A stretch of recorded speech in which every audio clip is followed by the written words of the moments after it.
ټولونه اول شرط چې دی هغه دا دی د حج د پاره چې انسان صاحب استطاعتي، انسان د حج د کولو طاقت لري. صاحب استطاعت څه مقصد دی؟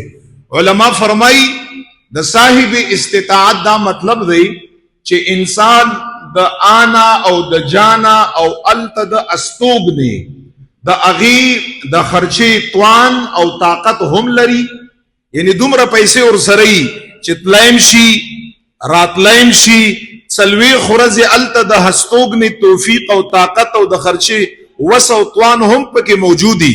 اور سره چې دای د کور نه څو ورځې مسافر وي، هغه ک لس ورځې ک 15 ورځې ک دیش او سلوي خرزي چې دای په خپل کور کې بچو ته د خپل د ورځو د سفر مطابق په کور کې خرچا او پیسې پر خودي شي.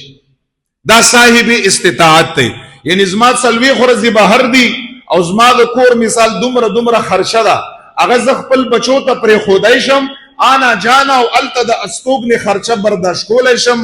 یو شرط دا ټول نه دی، دا یو شرط دی د صاحب استطاعت یې که یو انسان داسي په د باندې په ټول عمر کې یو ځل حج فرض دی.